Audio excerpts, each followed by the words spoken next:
Good morning, and thank you for tuning into this video on the Trinity test. This year, of course, we are remembering the 75th anniversary of Trinity.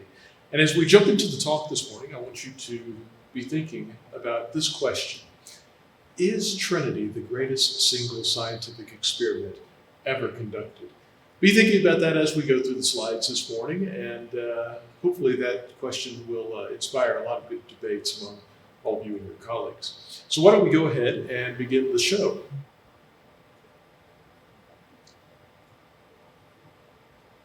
So, of course, to understand the Trinity test and its significance, we have to go back and explore the historical context of the test. And that means looking at World War II. Now, we'll do that very quickly this morning. A lot of the topics that we'll just barely touch on as we talk about the war deserve talks in and of themselves. But today the focus will remain on Trinity. But let's go back and look at the Manhattan Project very quickly. It didn't come into existence until the summer of 1942. That August, after years and years of atomic research, the Manhattan Project was born. And the reason that it took so long for the Manhattan Project to come into existence was because in the United States, we didn't recognize that nuclear weapons were at hand and that they would be a truly transformative technology that would really change the world. So we lagged behind other countries such as Britain. The Brits were the ones to help us really recognize how far behind we were. And so the Manhattan Project was finally born in August of 1942, and its mission was to beat the Nazis in a perceived race to build atomic weapons. It was believed by many that Nazi Germany was ahead in the race to build atomic weapons. They did have a nuclear weapons program, as did Imperial Japan, but fortunately they had not made very much progress and would not during the war. But still, we didn't know that at the time. We thought that, remember, Germany was the first to produce fission back in 1938. A lot of people thought that it might just be a short matter of time before Adolf Hitler had a nuclear monopoly. So that was the reason why we started to build an atomic bomb. The Manhattan Project was an enormous national project, really an international project when you take into account how much international help that we had. We had many foreign scientists here at Los Alamos, for instance, and they were elsewhere within the project. But at its peak, the Manhattan Project employed well over 100,000 people simultaneously. I believe the number was about 125,000. It has been estimated that over 500,000 people worked for the Manhattan Project in some capacity at one point or another during its history. So a very large project. And here at Los Alamos, our mission was to design, build, test, and help deliver atomic weapons in combat. So we had a very broad mission. Now, despite the broad nature of our mission, relative to the rest of the Manhattan Project, our staff was pretty small here. We had about 1,700 technical staff members at our peak during the project to do all of those things. And so Los Alamos, in terms of personnel, was a relatively small piece of the Manhattan Project, but I would say a pretty important one. Now, as we continue on, of course, you know that J. Robert Oppenheimer, the great physicist, was our first director. He was considered to be America's leading theoretical physicist at that point in time. He had no management experience, but again, they didn't think that he would have to lead that many people.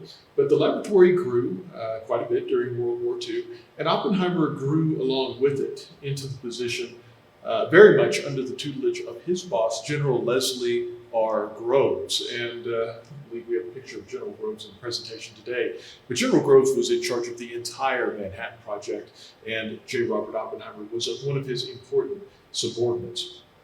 Now, you look at weapons design during the Manhattan Project. Originally, we were focused on two different types of gun-type weapons. And so a gun-type nuclear weapon is pretty simple, pretty straightforward from an engineering standpoint, and that's why they pursued them. Everyone knows the uranium gun-type weapon, that was known as Little Boy. Now, the plutonium gun-type weapon was known as Thin Man, and in the spring of 1944, experiments were performed just down the road from where we are, here at the NSSB, down at TA-18 that revealed plutonium would not work in a gun-assembled plutonium device because of the pre-initiation problem. The bomb could not assemble itself quickly enough to produce a significant nuclear yield. And so this was a significant setback for Los Alamos and the Manhattan Project. we were forced to look at a different way of trying to make plutonium work in a nuclear weapon. And so up until that point, there were a few people that were looking at implosion. And so in an imploding bomb, instead of shooting things at each other, as you would see in a gun-type weapon, we're going to take, ultimately, a sphere of plutonium, surround it with an awful lot of high explosives, set off the high explosive, and compress the plutonium at the center to produce a supercritical reaction. Now, that doesn't sound all that hard, but it is more difficult than a gun-type weapon. It's more complex. It is highly reliant on high explosives. And remember, at that point in time, there was no such thing as precision high explosives. We had to use off-the-shelf compounds to try and make this work. So relatively crude high explosives. And again, more complicated. This was going to be tricky, and there was not a whole lot of time to do it, because remember, now we're to the summer of 1944, and we don't know where Hitler is in his quest to build an atomic bomb. And so Oppenheimer completely reorganizes the laboratory in August of 1944. And to put this in perspective, remember, Trinity is conducted less than a year later. Trinity, of course, being a test of an imploding bomb. So it was tested July 16th, 1945. These weapons, Little Boy and Fat Man, both types of weapons, were delivered in combat in August of 1945, one calendar year later.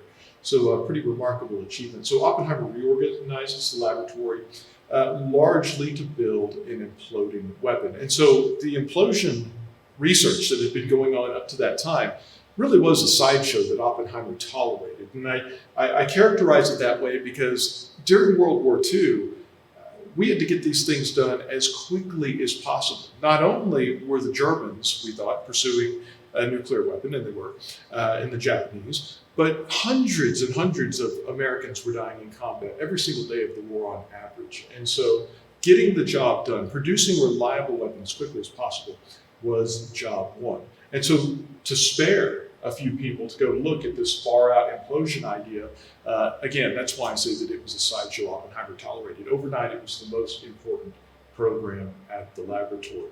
So 2 new divisions are created to build an imploding weapon. These are X Division and G Division. The original X Division was focused on explosives, hence the X. And the original G Division, the G stood for Gadget, which is what this weapon was codenamed, also known more formally as the Weapons Physics Division. And so anyway, let's go on to another slide. So with that as the backdrop, why would you conduct a test? Now, Little Boy, as we mentioned before, our uranium gun-type weapon, pretty straightforward. We're going to take some uranium, shoot it at some more uranium, and it's going to go off. You may have heard people say before that Little Boy went into combat against Hiroshima, Japan, untested. And that's not exactly true. There was no full-scale test of Little Boy, to be sure. But there were many, many smaller scale tests conducted here at Los Alamos. Lots of testing, lots of criticality testing. It wasn't simply that, as I have in my slides, I don't think the word is quite right there. It's not merely that scientists were confident that Little Boy would work. They knew that Little Boy would work because of the smaller scale testing that they had done here at the laboratory. Fat Man, though, our imploding plutonium bomb, they're not so confident about, especially early on. They don't know if this thing is going to work or not. And you see the photograph there of Trinity's test director. His name was Kenneth Bainbridge. Bainbridge, in his report on Trinity, as the test director, has this quote: "No one was content that the first trial of a Fat Man gadget should be over enemy territory where, if the gadget failed, the surprise factor would be lost and the enemy might be presented with a large amount of active material in recoverable form." So again, if we're going to put this into combat, we have to know that it works. They were not certain that Batman was going to work, especially early on. So their confidence grew in late 1944 into early 1945. Why? Because they did lots of testing here at the laboratory. Again, lots of smaller scale testing in this case, lots of high explosives testing. So all of these off-the-shelf high explosives compounds, they've got to figure out if they can make them work in a gun, or I'm sorry, in an imploding bomb. And so they start blowing stuff up, here at the laboratory, and with every dynamic experiment that they do, they gain a more complete understanding of if Batman will actually work. So we get to the spring of 1944, and most of the scientists are starting to get confident that this will work in combat, but they're not certain. And again, we cannot put one of these into combat without knowing for sure that it will work. Now, General Groves, remember, he's in charge of the entire project. He's Oppenheimer's boss. He didn't want to do a test. Well, why? Why would the general care about doing a test or not? Well, first of all, doing nuclear tests is very expensive. We're going to see some of the expense that went into this. Perhaps even more crucial at this point in time, it's time consuming. It's going to take time to get the test ready. And we don't have time to burn. Another issue involved is that doing a test would have consumed a huge percentage of the world's supply of plutonium. And so for these reasons, General Groves just wanted to be told that it was going to work so that he could put it into combat. Let's do it quickly, cheaply, and end this war as fast as we can. But Oppenheimer intervened, and he told his boss, basically, hey, we can't tell you with certainty this is going to go off when we drop it out of the plane. And so with that in mind, General Groves approved the test, and I believe that we are ready for another slide. So before we get to the test, we're going to spend quite a bit of time looking at several aspects of the Trinity test, including its name. Where did the name Trinity come from? And on this slide, you can see several of the ideas that have been associated with the Trinity test. There used to be a lot more conjecture about this, especially in the early days. And we'll talk about, you see the first bullet there. We'll talk about what jumbo is and why it may have required the Holy Trinity to help move it in a few moments. The turquoise mine theory. Oppenheimer was familiar with texts such as the Bhagavad Gita, the Hindu scripture. And so some people thought that it was his understanding of the Hindu Trinity that may have inspired the name of the test. Now, my favorite story was made up many years ago by the White Sands Public Affairs Office. They say that Trinity was called that name because it represented the culmination of the work of the Manhattan Project's three main sites, Oak Ridge, Hanford, and Los Alamos. And that is a lovely story, but it is completely fabricated. And they are pretty upfront, I have found in the past. I don't know if they tell that story anymore. I've not been to Trinity in the past 5 years, but they're pretty upfront about telling you that that is just an invented story. We do know where the name Trinity came from. It came from Oppenheimer himself. Oppenheimer came up with the name. Now, after the war was over, many years after the war was over, General Groves decided to write a memoir. And it's called Now It Can Be Told. You can find it on Amazon or other bookstores, and it is a pretty interesting and good read. And as General Groves was writing this memoir, he wanted to know where the name Trinity came from, so he wrote a letter to Oppenheimer to ask. And Oppenheimer wrote it back. And in that letter, Oppenheimer said, I did, in fact, come up with the name Trinity. I'm not exactly sure where the name came from, but at the time, I was reading the poetry of John Donne. I do distinctly remember that. And if you look at some of the poetry that Oppenheimer had been reading at the time, there was a poem that included the line, "Battered my heart, three-person God." And so we think that John Donne poem likely inspired Oppenheimer to name Trinity. And so that's the name behind it. Let's go to another slide. So we have our name down. Let's see what we've got next. Requirements for the test site. Now, this is a pretty significant question because one thing that I want you to think about as we go through all of these questions, how do we find a site? How do we keep it secure? How do we keep things safe? Is put yourself in their position and think about all of the challenges associated with doing these things. Let's say that the laboratory was ordered to do a nuclear test today for some reason, just, all politics and everything else aside. We would have one advantage, and that is that the United States has conducted over 1,000 nuclear tests. Okay, now let's go back to 1945. They were asked to do a test in 1945. How many nuclear tests had ever been done? None. So every aspect of this test is unprecedented. Where are we going to set off a nuclear blast? Now, this is a pretty tough question when you start to think about it. There's not really a great place to do it. what would make the ideal place? And you see some of the requirements here. And as you also note on this slide, they recognized that a test was probably going to be necessary very early on. And so they had prepared for testing months and months and months before Trinity happened. So first of all, the test site has to be flat.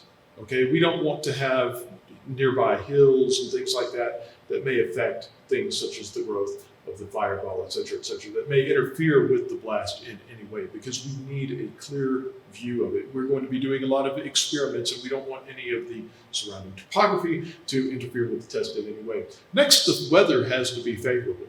Now, obviously, when we're trying to get ready for a nuclear test, we don't want a lot of rain or snow or all of these other potentially distracting weather conditions.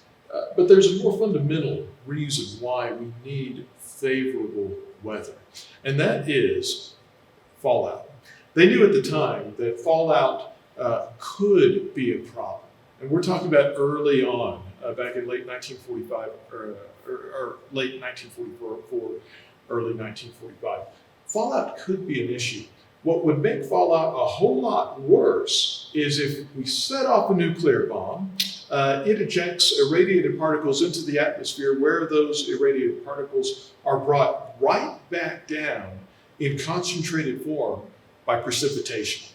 We don't want precipitation.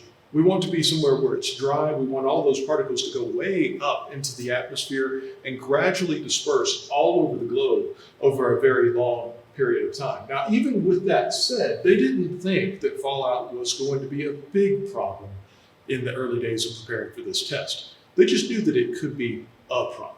And so the main safety precaution, if you will, is let's make sure that the weather is favorable. Let's test somewhere where it never rains, okay?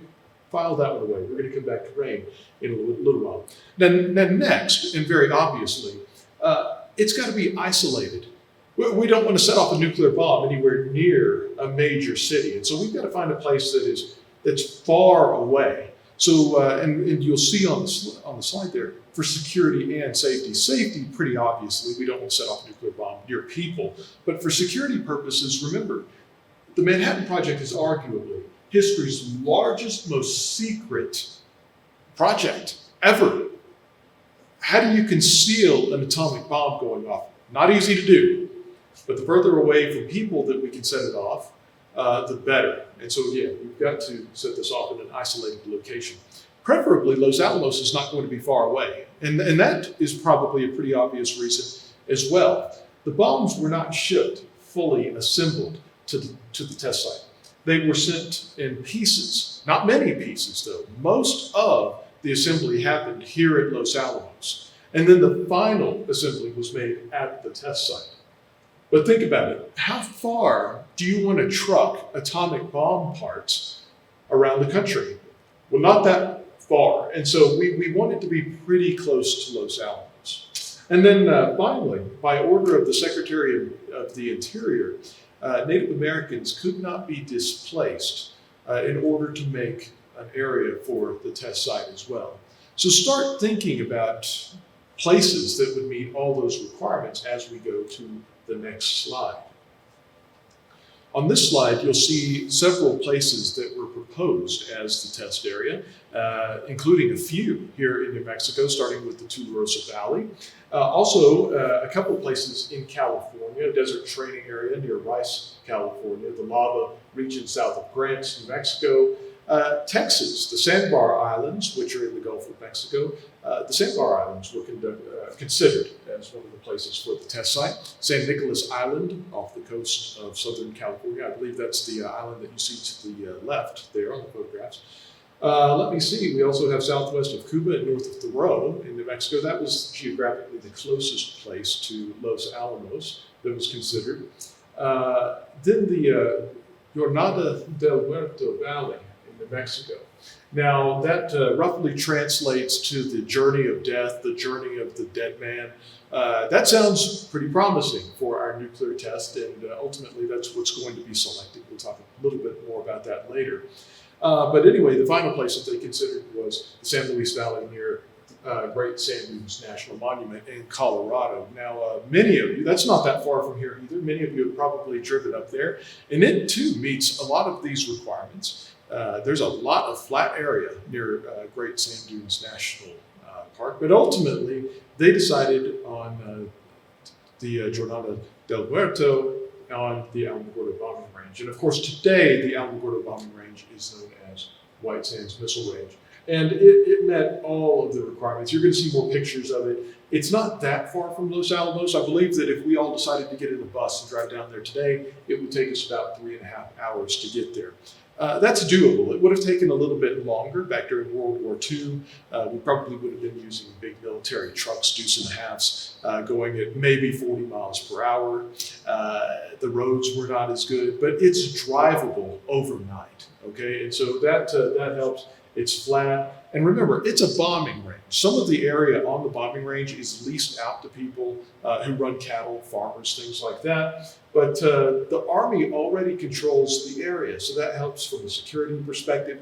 It's certainly isolated. There are some nearby very small towns, but it is far away from a large town. We'll talk more about security and safety as we progress in the talk here. But anyway, they knew pretty early on that would make the best site to do this test. So let's go to our next slide. So we've got to get ready for this test. We're not going to just take a bomb out into the desert and set it off. And so preparation for a camp started in October of 1944.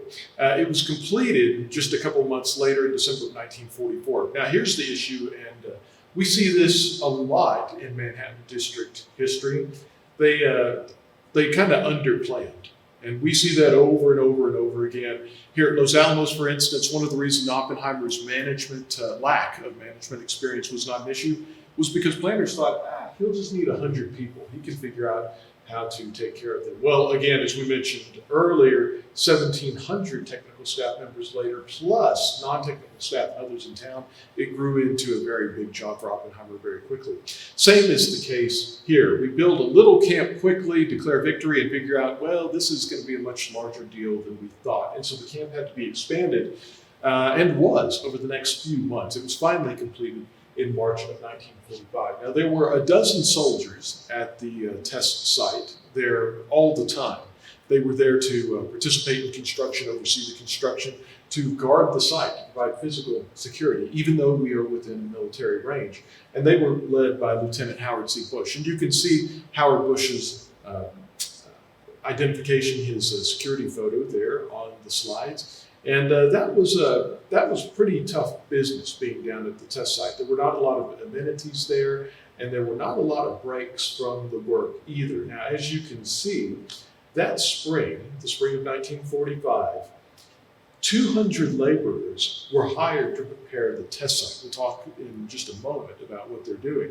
But they worked 7 days a week. They worked all week long. In fact, they worked all month long, non-stop, trying to get the test site ready. Then, at the end of the month, after having worked essentially 30 days approximately in a row, they were given a short break.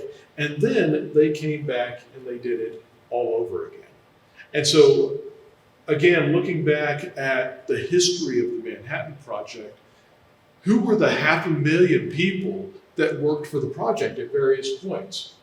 Well, most of them were construction workers. And when you talk about the success of the Manhattan Project, it would not have been successful without the people who built Los Alamos, Hanford, Oak Ridge, the Trinity site. And you can see that these 200 workers were quite busy. They built dozens of miles of roads. We'll see why on our subsequent slides. They strung hundreds of poles for wires. And if you go visit the Trinity site today, you'll start seeing some of them. Many of those poles have fallen over, but they're relatively short. You know, they're 3-5 feet tall poles with wires. These are all for diagnostics for the Trinity test. So they put up hundreds of those. They built 3 bunkers and 2 towers. And so the bunkers, 2 of the bunkers are primarily for photography. The other largest bunker, which unfortunately no longer exists, is where the Trinity test is going to be controlled from. And we'll talk about the towers that they constructed as well. I've got 2 towers on there. Actually, they built 3 towers, and I think that we'll get to see those during this. Now, we talked about those dozens of miles of roads. A couple of dozen miles of roads were just in preparation of the jumbo experiment, if you will, for lack of a better term, which we'll talk about soon. Let's go on to our next slide. Security precautions. Now, security is a very, very important part of the test. We've got to keep this secret. Do you remember earlier when Ken Bainbridge, our test director, was talking about where the surprise factor would be lost if we drop a bomb on enemy territory and it doesn't go off? Now remember, nuclear weapons, they cause a lot of death and widespread destruction, as we'll see at the end of the war. But, the United States, the Allies could already do that with conventional means. Nuclear weapons were very much a psychological weapon as well. There was a strong psychological component to putting these into combat. First of all, if we send 1,000 planes to Tokyo in a bombing raid, the Japanese had means of fighting back. They could resist, and they didn't mind fighting back, even if it was futile. But with nuclear bombs, there's no countermeasure. There's no fighting back against an atomic bomb. So that's one aspect of this, is you can't fight back against this. That's a psychological aspect of using a nuclear weapon versus these other means. Another one is the complete shock of seeing this new irresistible weapon in combat for the first time. That's one of the many reasons that we did not do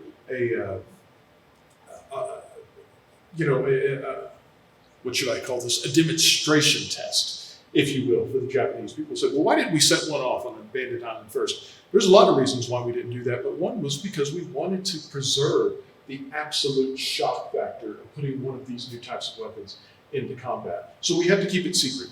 We don't want a lot of people here in New Mexico seeing this enormous, unprecedented blast going off and starting to talk, because word can get back to the enemy and that could dull our impact, our ability to shock them with this new weapon.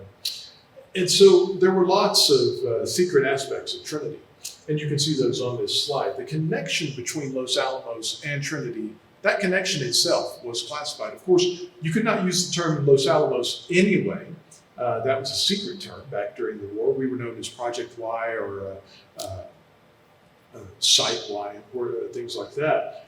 You couldn't, there were very few people involved in the Trinity test early on that knew about the connection. The laborers who were at Trinity, they didn't know about Los Alamos. They didn't know what they were working on. They just knew that it was an important job. Most of the soldiers at the Trinity site didn't know about Los Alamos. Howard Bush was one of the exceptions to that. But that connection was a carefully guarded secret. In terms of physical security, remember, we've already chosen to do this test on a military base. And we're going to have a lot of physical security even still within the base. And so there were patrols. You had MPs that were on horseback in jeeps who were making sure that nobody was getting near, nobody without need to know was getting near the base camp, ground zero, the Trinity site, all of these other things that were being worked on at the time. Now, this was the final thing that we want to consider in terms of security here is when the bomb goes off, how do we make sure that nobody knows that it's a nuclear bomb? Well, the first thing, and a very simple thing that we're going to do, is set it off at 4 in the morning. Because I imagine that many of you who are watching this recording were not up at 4 this morning. Not many people are. It's a pretty quiet time of the day.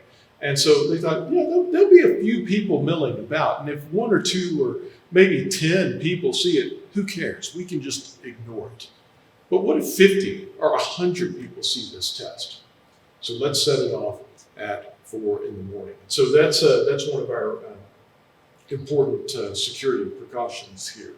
The next thing that is an important security precaution is, well, let's say that enough people see this test that we have to publicly acknowledge it.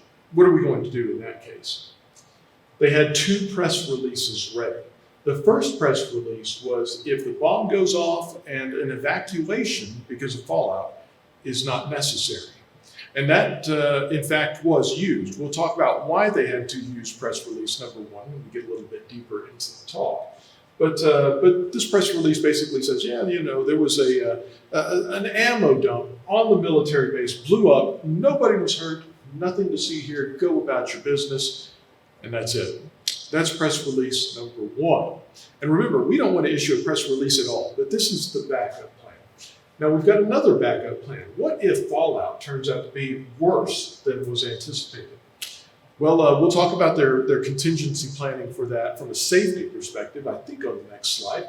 But in terms of security, press release 2 said an ammo dump with gas shells blew up on the bombing range, and nobody was hurt. To protect the people of this city or that town, their citizens were evacuated for 48 hours, and so that is backup plan number 2. Okay, unfortunately, we did not need to use that one. But anyway, let's go to our next slide and talk about safety precautions. This is a pretty important part of the story because how safe Trinity remains in the news. Some of you may have seen stories recently about our congressional delegation here in New Mexico taking interest in the cause of Trinity downwinders. You can look up news stories on this. The main organization that is interested in that business is the Tularosa Basin Downwinders Consortium, if you want to look that up. So what you're seeing now, again, it remains very much timely and an active topic today. Early on, they didn't think fallout was going to be a big issue. They really didn't think that fallout was going to be a big issue. Now, that changes after they do the rehearsal test in May of 1945. Now, that was known as the 100-ton test. We've got a slide on that coming up, and I believe that you'll get to see a short video of the 100-ton test in just a moment. But after the rehearsal test, they figured out that fallout was going to be a much bigger problem than they initially thought. And so what are we going to do about that? They recognized that an evacuation of a nearby town, community, maybe an individual farm might be necessary. And so they got together nearly 150 soldiers into what became known as the evacuation detachment. And so their job, we had, and by we, I mean the laboratory. The laboratory had qualified scientists with Geiger counters and other detection equipment around the state. They would know if fallout levels reached a certain point that they considered to be dangerous. Now, we'll talk about that point much later in the presentation this morning. But what they would do is, once it reached a certain point, they would call it the evacuation detachment. They would go and wake everybody up, get them out of there, and as I believe I mentioned earlier, evacuate the town, the farm, whatever it may have been, for about 48 hours or so. They didn't think that would be necessary, but they were ready for that. And so there was quite a bit of planning. And do keep in mind, the pre-test, the 100-ton test was done in May. We're going to do Trinity in July. That's not a whole lot of time to prepare. And so this became a top priority here at the laboratory early on. Now, the other thing is, remember, we're going to test at the Alamogordo bombing range in part because it never rains there. And we want to make sure it never rains there. And so obtaining the most up-to-date forecast data was also very important as well. Let me see. And so a couple of quotes I wanted to share with you. These two quotes show kind of different perspectives on safety at Trinity. The first one that you see is that we're getting pretty close to the test at this point. It's June 27th, 1945. And Oppenheimer tells Groves, "It is my opinion that no personnel outside of the area controlled by us will in fact be measurably exposed." And based on the documentation that I've seen in the National Security Research Center, I've seen no reason to doubt that that was Oppenheimer's completely honest opinion. They really had put a lot of thought into safety. They thought that they had the right controls in place and that they were ready to go. Now, the doctor of Los Alamos, who was a technical staff member who knew quite a bit about radiation and health effects at that point in time, his name was Louis Hempelman. And you can see Louis's photograph under on the slide as well. You can see that we kind of ran out of room to put his name on there, but the name is Hempelman. And he said, all I could think of was, my God, all that radioactivity up there has got to come down somewhere. Now that quote, that was a quote that he made many years later, reflecting back on Trinity. But having witnessed that blast live, I don't know if there's anything that could have prepared the witnesses for what they were about to see.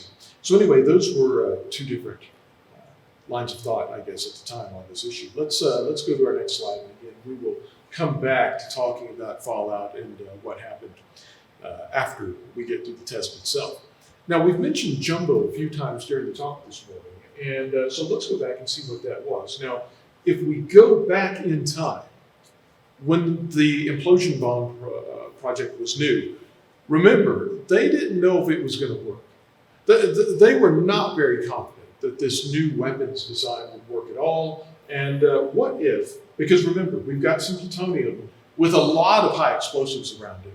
Probably not going to be an issue setting the high explosives off, but what if, for some reason, there's not enough strength to perfectly, evenly, quickly compress the plutonium at the center and we don't get a nuclear reaction, or a supercritical reaction? What if we just have a really big high explosives explosion? It's going to scatter the plutonium all over the place. Now, plutonium and enriched uranium, these are some of the rarest and most valuable materials in the world at that point and today as well. How do we get the plutonium back so that we can recast it and start over again? Well, that again shows you how little confidence they had early on. They looked at several different methods of getting the plutonium back, and probably the most famous was jumbo. So as you can see on the slide, there is a very large containment vessel. I believe that it was fabricated by Babcock and Wilcox in the Midwest, shipped across the country here. The idea is we will put the imploding bomb inside of this containment vessel. If it produces a full nuclear yield, it'll vaporize the containment vessel and all will be well and we'll go on and end the war. Now, what if it doesn't work? What if we set off this bomb inside the containment vessel? The vessel was designed to contain the blast produced by the high explosives, the conventional high explosives in Fat Man. So, if we get a high explosive blast but no nuclear yield, the vessel will hold, all of the plutonium will be splattered on the interior of the containment vessel. We can get somebody, who we don't like, I guess, to go inside the containment vessel, scrape all the plutonium off, we can gather it, recast it, and try again. Now, if you're thinking, that doesn't sound like a very good idea to me, you're right. It's not a great idea, but it was the best of multiple bad ideas. Because again, this is not an easy problem. And it's something that you don't want to have to worry about. You want full nuclear yield so that you can go about your business trying to bring the war to an abrupt end. So yeah, it's not really a great idea, but it again shows the desperation at that point in time. And you can see a little bit of the story. 214-ton containment vessel is pretty difficult to get rid of. It was abandoned for a while. They chose not to use this during the Trinity test. All of you probably know that already, but the device was not set off inside of this. So it was hung up on a 75-foot tower near ground zero. They decided to put it back on the ground at the last minute before the test. As I mentioned, it was abandoned, it was buried. There is a story that General Groves, and you can see the bullet on there. I need to probably update the little. Well, I've got supposedly. There's a story that General Groves wanted to get rid of jumbo, and so he tried to have it destroyed. And supposedly, because although General Groves had an unlimited budget during the Manhattan Project, he did pay attention to costs. He was scared of getting audited by Congress and having to explain what he had done with taxpayer dollars. And so jumbo was not cheap. Having a company fabricate it halfway across the US, shipping it here, and let's see, how many miles of road did we create just to transport jumbo from the railhead to ground zero? 25 miles of road. That's not cheap either. And so General Groves wanted to try and make jumbo disappear and get rid of it. And again, that's not a story that I subscribe to. I don't think that was General Groves' way of doing business. Nonetheless, though, for some reason, and I don't understand why, some of you may know more about this. If you do, please let me know. But multiple 500-pound bombs were put inside of Jumbo after the war and detonated. And when they were detonated, they blew the polar caps off. And so what that left was just kind of a cylinder with jagged edges. The polar caps are still sitting out on the desert floor there. But I don't know why that was done, but anyway, it was. Now, many years later, I believe that it was Sakura wanted to create a museum of atomic energy. And what better a relic, if you will, than Jumbo. Jumbo was one of the few surviving actual objects used in the Trinity test, or kind of sort of used, right? And so they had hoped to bring the remnants of Jumbo to Socorro and to put on display in this museum. The problem that they encountered was the Rio Grande. And so in order to bring Jumbo to town and put it on display, you've got to get it over the river, and there was not a bridge strong enough to support bringing something of this weight to Socorro. So that idea was abandoned. Ultimately, Jumbo was dug up and it was brought back to ground zero. And some of you who have been to the Trinity site, you've probably taken pictures of Jumbo. You can walk through it today, and it is an interesting and again one of the very few surviving pieces of the Trinity test that is still there. But anyway, that is the story of Jumbo. Before we leave this photo, if you look at the bottom photograph there, the gentleman standing on the left is John von Neumann, the famous Hungarian mathematician. And von Neumann, I think it's appropriate that we have him in a picture here from the Trinity test, because he was one of the main people involved in trying to figure out the hydrodynamics of implosion, which made this type of weapon possible. So we'll go on to our next slide. So we'll run through this one very quickly for today, but as you can imagine, Trinity was a very highly instrumented test. There were lots of experiments that went along with the Trinity test, and you can see a list of some of the things that they wanted to try and assess here. The first, of course, was the efficiency of the implosion. How well did we do? How much blast did we get out of our material? What about the energy release? That is a pretty fundamental, that and measuring the blast and the test. Pretty fundamental, because although we started out with the question, was Trinity the most significant scientific experiment ever conducted?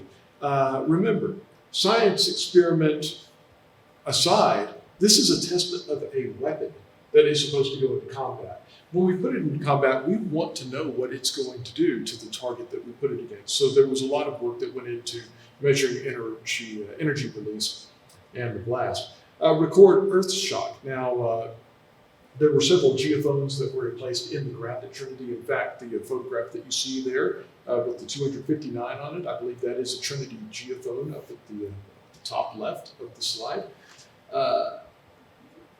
One of the reasons that we think that they recorded earth shock data was for future lawsuits that they thought would come when people found out about this test and found out about nuclear weapons. General Groves was supposedly very concerned that when the bomb went off, of course it would be kept secret for a little while, but after the war was over, when nuclear weapons were used against Japan, it would become very public. And he was scared that everyone in the 3 or 4 state area that had a patio that was falling in, a barn that was falling apart, a cracked window, that they would be blaming it on the Trinity test in the Manhattan Project. And so he wanted earth shock data to prove to them that it could not have been the Manhattan Project's fault.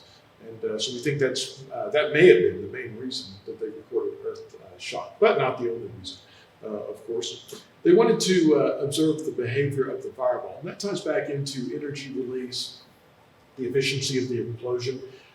As it turns out, measuring fireballs is a really, really good way of measuring the yield. And again, it's a combat weapon, and we want to know what it's going to do. We want to know what the yield was. How much yield did we get out of our plutonium?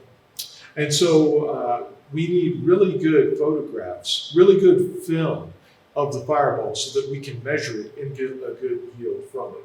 And remember, the other thing tied in with all of this that we've not really talked about, nobody's ever seen anything like this before. We've seen fission on very small scale, but a runaway, out of control nuclear chain reaction, an atomic bomb. This is phenomena which has never been observed before. So from just a basic science standpoint, we want to know as much as we can about this new phenomenon that will give us some insight into how the universe works. And so some of these experiments failed. Remember, all of this is unprecedented, but many of them worked and worked quite well. And if you're interested in learning more about the Trinity experiments, those results were recorded in many reports that you can find online. Many of them, probably a vast majority of them at this point, are unclassified. And you can find from the research library today. The classified ones, of course, you can find at the National Security Research Center. Let's go on to another slide. Now, I imagine that seeing as you tuned in to see a talk on Trinity, you're probably at this point very much ready to see some explosions. And so we're going to get to that point. Now, again, put yourself in their shoes. Nobody's ever done a nuclear test before. Bainbridge proposes a practice test. Let's practice. Nobody's done this before. What if we have a rehearsal? And as you can see in the video now, this short clip is not the Trinity test. It is the 100-ton test. And so the 100-ton test was called that because nearly 100 tons of TNT was stacked, and you can see a couple of photos of that being done.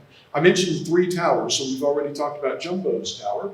Now you can see the scaled 100-ton test tower as well. It went away pretty quickly when the near 100 tons was set off. The reason that they did the rehearsal was to primarily for a couple of reasons. First of all, they wanted to calibrate all of their diagnostic instruments. Remember, highly instrumented, lots of diagnostics with Trinity. Let's make sure that everything works. And so that was one reason. The other reason goes back to safety. They didn't understand how significant a problem fallout was going to be, and they wanted to learn more about it. So they laced the high explosive with traceable radioactive isotopes. So in terms of our calibration, it turns out that they were a quarter second off in their diagnostics for recording Trinity. Now, you might not think that a quarter second is a very long time, but when you're looking at recording a nuclear weapon going off, a quarter second is an eternity. And so that was a major, major problem that they were able to fix. Going on to fallout, when they set the bomb off and the radioactive isotopes were dispersed, they found out that fallout was going to be a much larger problem than they had previously expected. And that's when they started planning in a major way for evacuations and things of that nature, which we talked about a little bit earlier. Again, more on fallout coming up a little bit later. Now, an important thing on this slide before we leave it, this test was detonated on May 7th, 1945. Now, that's a significant day in the history of World War II. On that day, the Third Reich surrendered. Nazi Germany surrendered. Some of you may have seen documentaries of the surviving German senior leaders, senior generals signing armistice agreements on the 7th.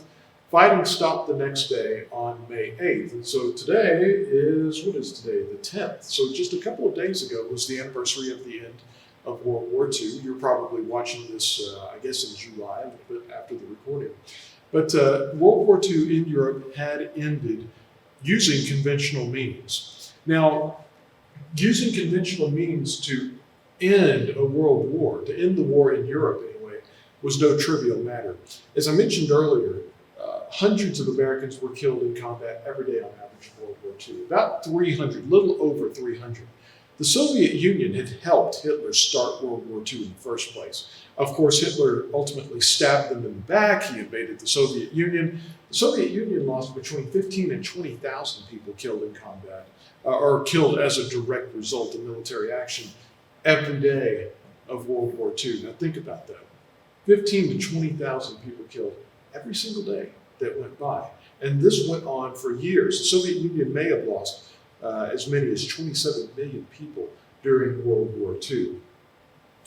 So the Germans are knocked out of the war. The Germans are why we decided to start building nuclear weapons in the first place. That was our primary driver.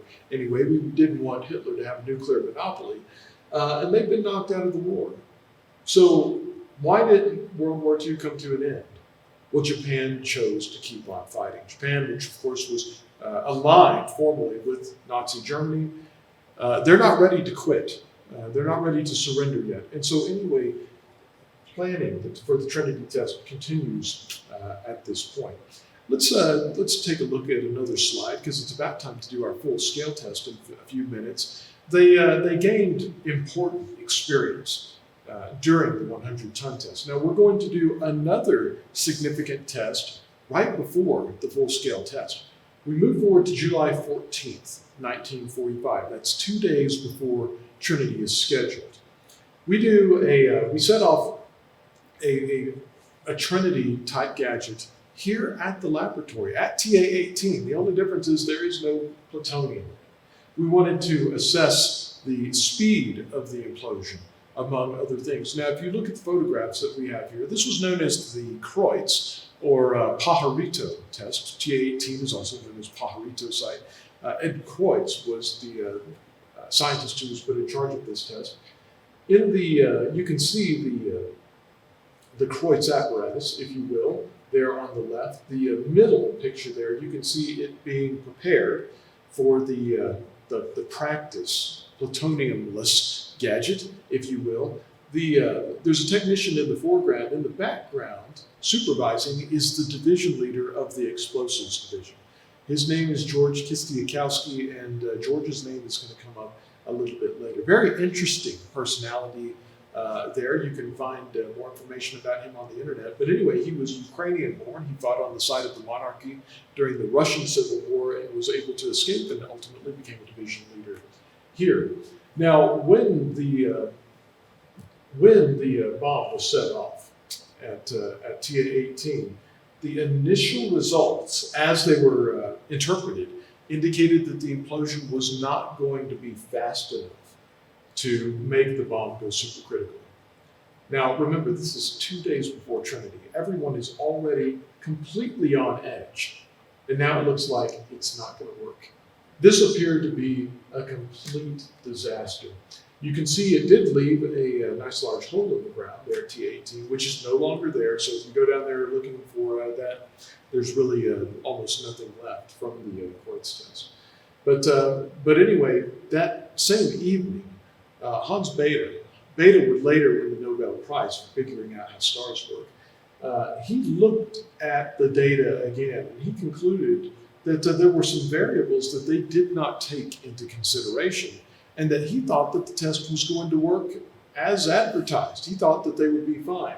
But remember, everyone's already on edge. Nobody's getting quality sleep. And who's the guy on the hot seat at this point?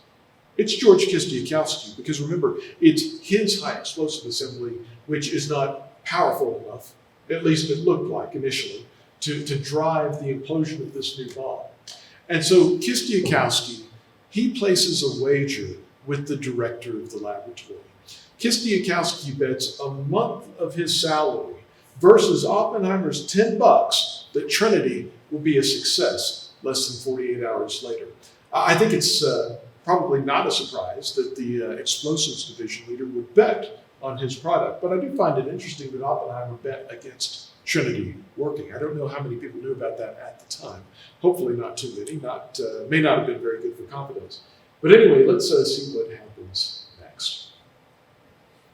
Now we go back to all of these unprecedented things. We've talked about, well, how do I find a place to test? Or how do I keep it secret? How do I keep it safe, et cetera, et cetera? Well, how do you actually do the test itself? I mean, once we have all those other things taken care of, how are we actually going to get a bomb and make it go off and get good data from it? Well, the test date that we see was chosen based on two things, primarily on two things. Weather forecasts, and we've already talked about why that's important. The other reason, though, was politics. Now, safety was not job one here at Los Alamos during the war. And I think when you look at the context of the situation, that's completely understandable. And you might be shocked to hear me say that, but remember, if we've got 300 plus Americans being killed every single day on average during World War II, are you going to put your safety in front of theirs?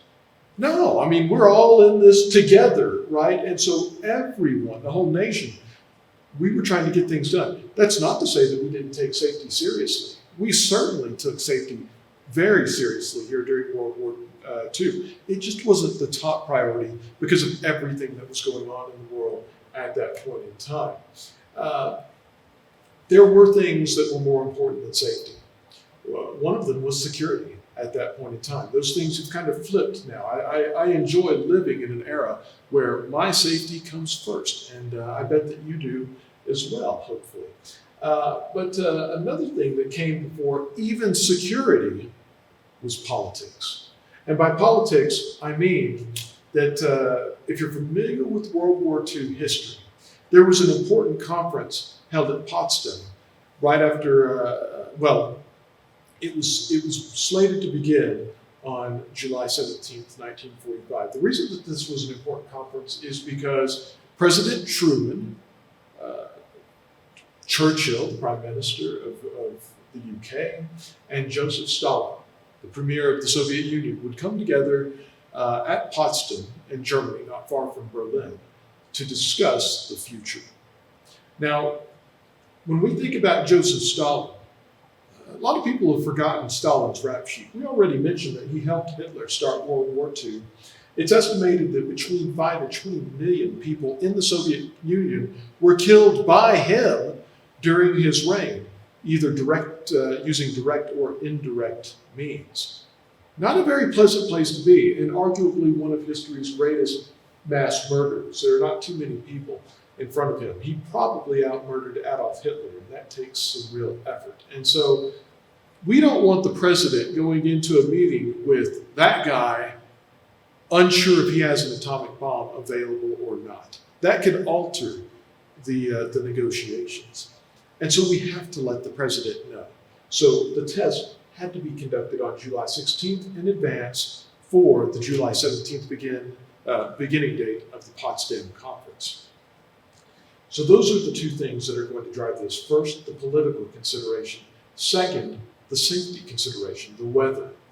Now, Commander Norris Bradbury, and hopefully that name means something to all of you who are listening at the laboratory here today. Bradbury was our second director. He was the director from 1945 until 1970. So for 25 years, Bradbury was the director. Our museum, of course, is named after him. During the war, he was a group leader. He was a Berkeley-trained Stanford physicist. He was also a Naval Reserve commander.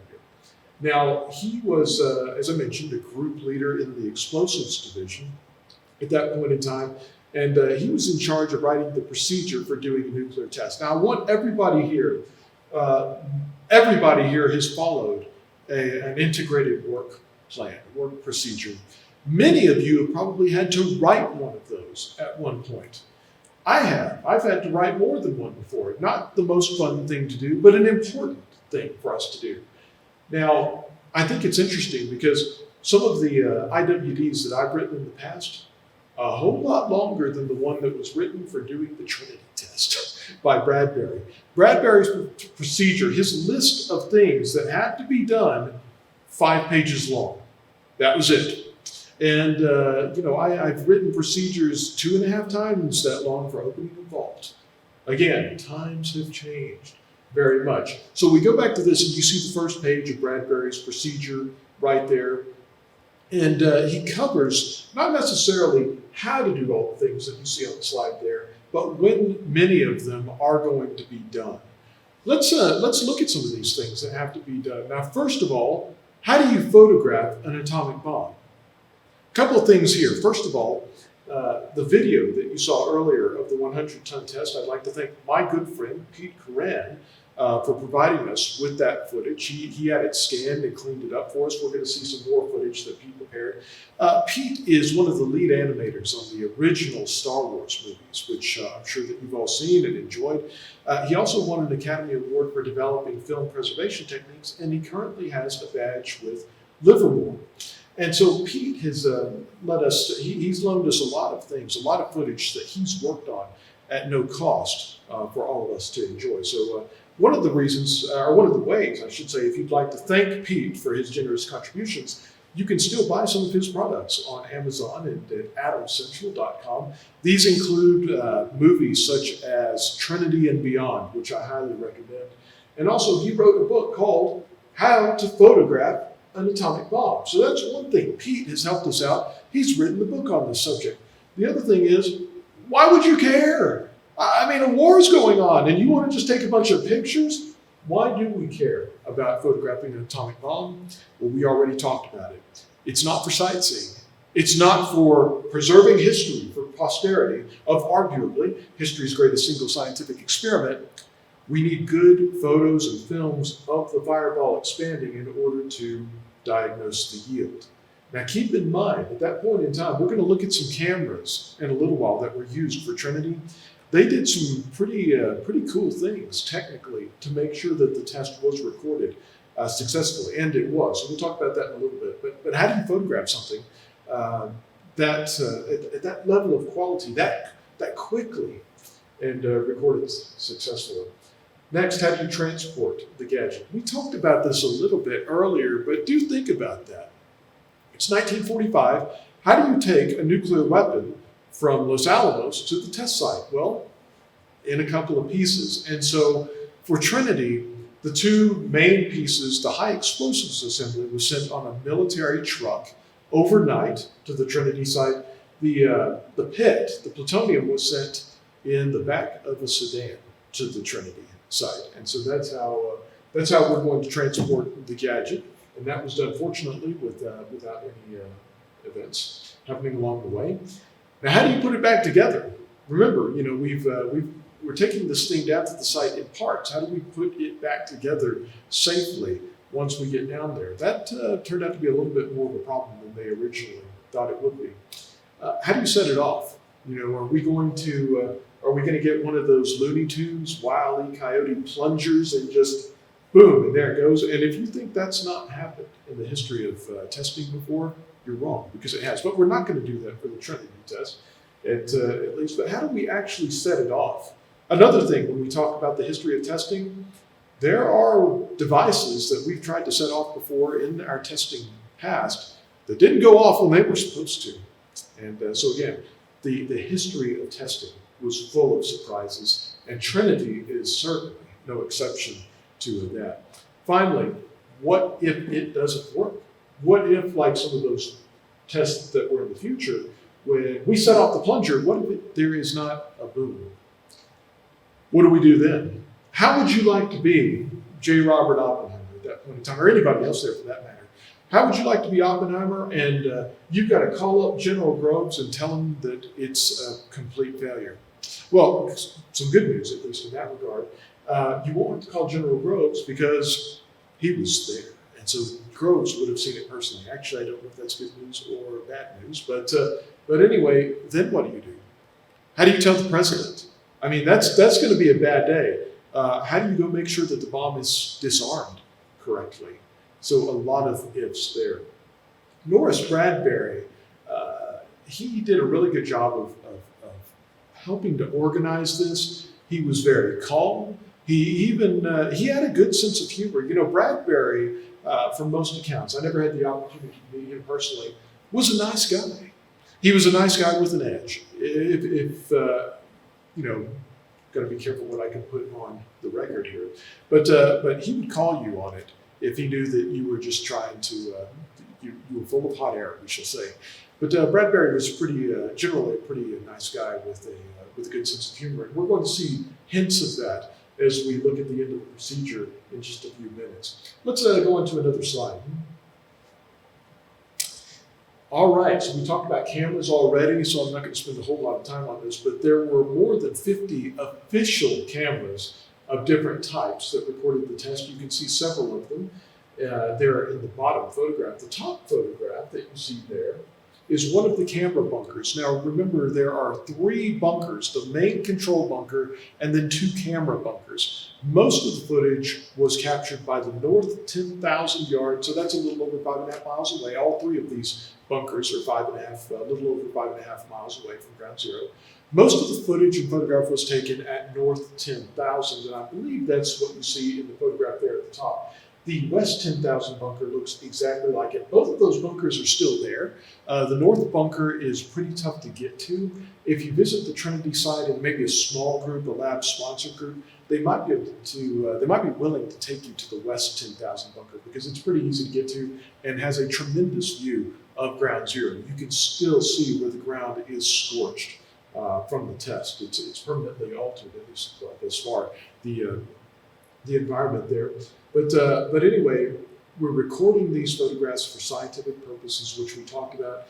Different cameras to collect different types of data to be reviewed and interpreted by the laboratory scientists. Now, the other thing is that many of the observers were given handheld cameras to document the test. These were not official, if you will. They were not for gathering scientific data, but some of the photographers, some of the people on the staff also had cameras and were allowed to take pictures. And I would say the most iconic photo of the Trinity test was captured by one of those photos. We'll talk about that a little bit more in just a few minutes. We'll go on to our next slide. So as I talked about before, how do you put a bomb together? Well, we talked about Potsdam. You can see the top bullet on there. Why it was so important to get this test done on July 16th. Now, Bradbury is in charge of assembling the non-nuclear components of the gadget. And I don't think we have pictures in this particular presentation, but if you would like to see that, I can send you photos, I can send you film. There's also some classified footage of Bradbury putting the final components together of the high explosives assembly. You can see that if you have need to know by putting in a request to the National Security Research Center staff. But anyway, he's in charge of it, and Oppenheimer is overseeing the final assembly. The middle picture that you see there is a photograph from the assembly, and it was done in a tent under the tower. And so the bottom photo, you can see the 100-foot tower, and we'll talk about why they did this on a 100-foot tower in just a few moments. At the bottom of the tower, they put cloth around the four legs of the base of the tower and created basically a tent. And that's where the bomb was finally assembled. And again, you see Oppenheimer overseeing the final assembly. I believe the other person that you see prominently in the photo there is Louis Slotin, and that name will mean something to some of you who are familiar with the history of criticality. Louis was the second person to die in a nuclear criticality accident, but that's a discussion for a different day. But anyway, assembly began on Friday the 13th. I believe it's reported that George Kistiakowsky thought that that day would bring them luck, and apparently it did. Of course, you all know what happens in the Trinity test. But one problem that we had was when they tried to put the pit into the high explosives assembly, it didn't fit. Now, this caused a momentary, I don't know if I even want to use crisis, because they figured out what it was almost instantly. But this was a very tense moment as they realized hastily that what happened was heat expansion had caused the pit to expand ever so slightly so that it would not fit into the canal to go into the center of the bomb. And so the solution was simple. Put it in the shade, let it cool down for a little while, and then we'll try again. And that's exactly what happened. And so they were able to successfully complete the installation not long after that. And on the morning of the 14th, now remember, this is at the same time as the Kreutz or Pajarito test is being done at TA-18 here. The gadget goes up the tower. That's what you can see a photograph of there. There's actually some nice color footage of the weapon going up the tower as well. Why did they put a bomb on top of the tower? I mean, 100-foot steel tower seems like a pretty significant expense to me. Why didn't they just set it off on the ground? Well, if we set an atomic bomb off on the ground, first of all, it's going to produce a lot of dust. And you're not going to get a clear view of the fireball itself. You're going to get just a lot of dirt instead. So that's one reason. The other reason is a safety issue as well. If you set an atomic bomb off on the ground, the fireball is going to come in direct contact with an awful lot of stuff, a lot of earth, and it's going to irradiate those particles, attach the radioactive irradiated particles to sand and other things, and inject that into the atmosphere. So it's going to produce a tremendous amount of fallout as well. They hope by setting the bomb off 100 feet high, it might cut down on fallout. Trinity's test was far too short for that yield. In later tests, towers would get much taller to prevent fallout. But it was tall enough to get some nice photographs of the very early stages of the detonation, which you're going to see in just a few moments. So that's why we needed to build a 100-foot steel tower. Too bad that it wasn't 200 feet or 300 feet even. But nonetheless, let's go on to another slide. So now we're getting close to the test itself. It's July 15th.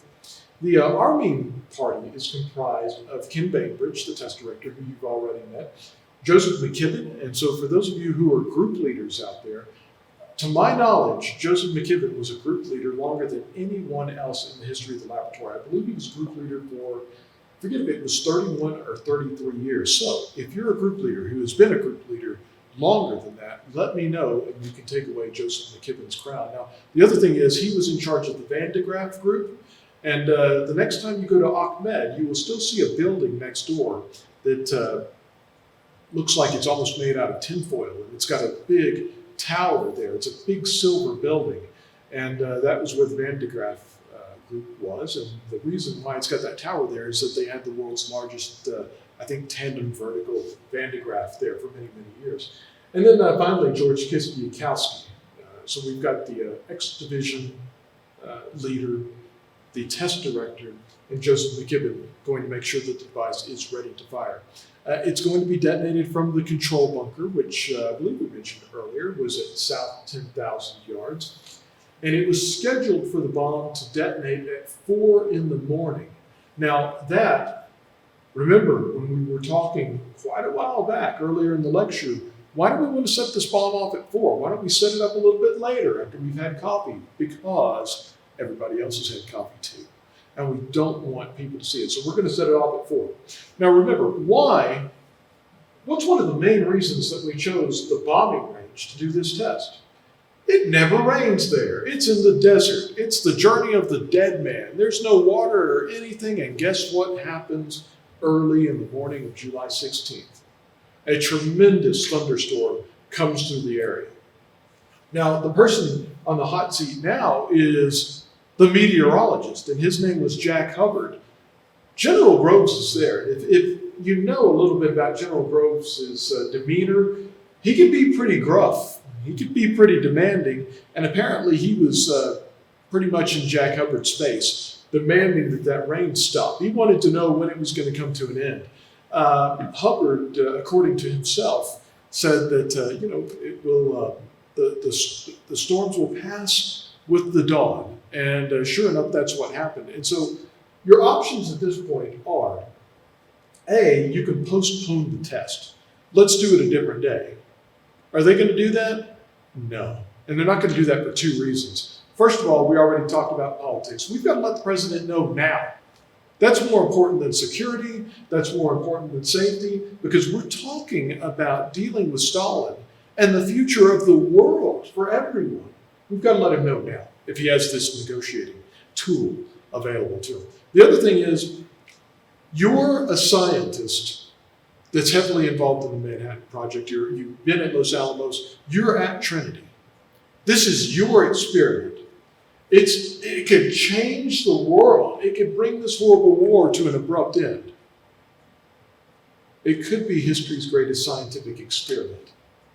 Have you slept lately? How well did you sleep the night before? Probably not very well. Probably you're very nervous, tense, exhausted. Are you ready to wait another 24 hours? Probably not. And so they knew we've got to get this done now. And so based on Hubbard's input, that the test, or that the rain would go away with the dawn, the test was postponed until daybreak, until 5:30. Now, what problem does that introduce? So how many people, and we don't have anybody here today, but hardly, except for our help here, and very grateful to the folks here that run the auditorium that we always take for granted. We thank you. How many of you watching the video today were up at 4 this morning? I'm betting not very many. How many of you were up at 5:30? Probably quite a few more. So probably quite a few more people are going to see this test go off. So we better get at least one of our press releases ready to go. So anyway, the countdown begins, and it is a 20-minute countdown at 5:09 and 45 seconds that morning. We already talked about Kistiakowsky and Oppenheimer's wager. Another interesting story, side story here, before we see what happens, you'll find at the bottom of this slide on the left, the end of Norris Bradbury's countdown procedure. Now, if you'll notice, Monday, July 16th, 0400, bang, didn't work that way. It had to be delayed. The step before that, on July 15th, look for rabbit's feet and four-leaf clovers. Should we have the chaplain down there? Period for inspection available from 0900 to 1000 hours.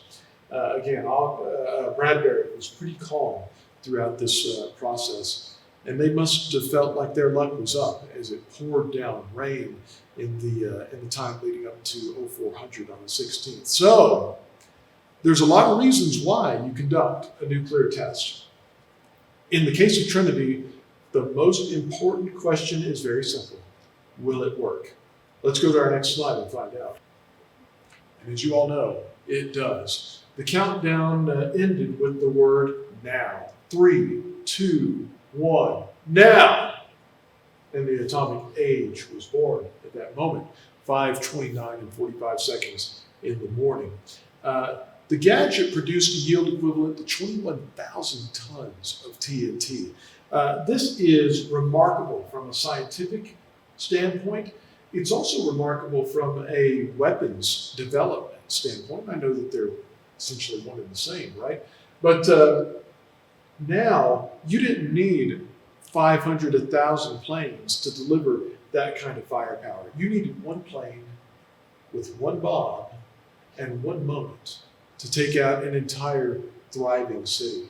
So this is going to immediately change the state of the war. We'll talk about the end of the war in a few minutes.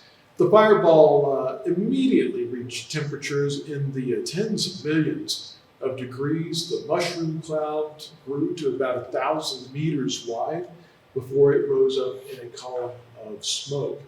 Now, the thing is, whenever you watch footage of historical nuclear weapons tests on YouTube or different things like that on TV, you see a boom, or well, you see an explosion, and immediately hear completely fake introduced noise of an explosion.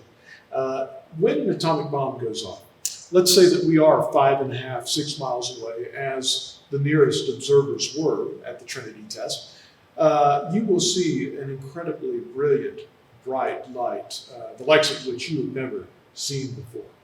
And you will be in complete silence for quite a while, actually.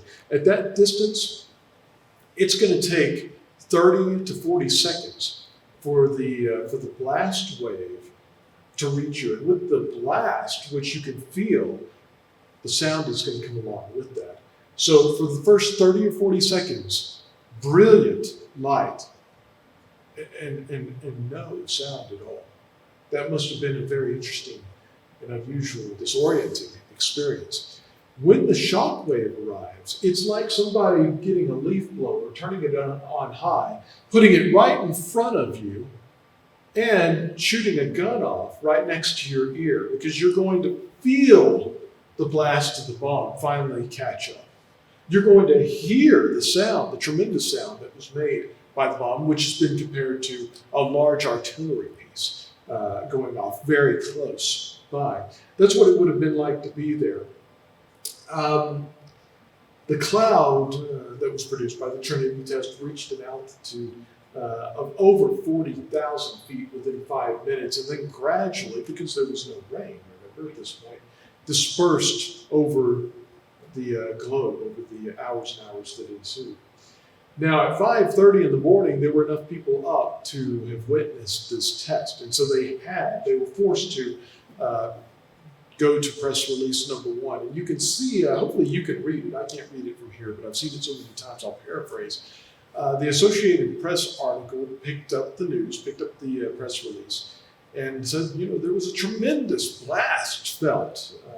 I think it was a display of pyrotechnics at the Alamogordo bombing range. And as we mentioned before, nobody hurt, nothing to see here. We had a little accident, but it's all good. Well, so this kind of came and went, and there wasn't a whole lot of fanfare associated with it early on. The photograph that you see there is the only color photograph of Trinity that we have, and it was taken by Jack Abbey. Jack was one of the members of the photography and film team, and he had one of the handheld cameras and captured that incredible image that you get to enjoy now. Let's go on to our next slide. Here are some samples of the different types of photography, photos, videos, films, I should say, that were captured at Trinity. We had Vastax cameras. These were really high-speed cameras, as were the Mitchells that you see below, to capture fireball phenomena. The Aero cameras that you see in the middle, those were these were for taking large panoramic films of large areas. Now, we have some of the original Aero films that were taken back then, and I bet none of you have seen film formats like this before, maybe a few of you, but these are on 9-inch format film. And so each frame of Aero film is about the size of a sheet of paper, and we still have those. They're in big canisters, and we've been able to scan, and I say we, actually our friends at Livermore have been able to scan some of those for us. And you might be thinking, well, how on earth do you scan a piece of film that big? Can you just put it on a machine? And the answer is no. What they did was they got some cranks for the film. They put the film on the hand cranks, and they would crank it one frame at a time over a conventional flatbed scanner. And so they spent a lot of time making those, getting nice scans of those films for us now to enjoy. And then again, I mentioned the Mitchell cameras, which you see down at the bottom. Those are some of the most iconic photographs that were taken by those cameras of the Trinity test. And look at the photo on the left there. It looks like one of the Dow scrubbing bubbles, right? And because Trinity was conducted at the top of a 100-foot steel tower, we get nice photographs of the fireball expanding just like that, which can be measured for yield. Next photo, or next slide, I should say. Let's go ahead and play this film.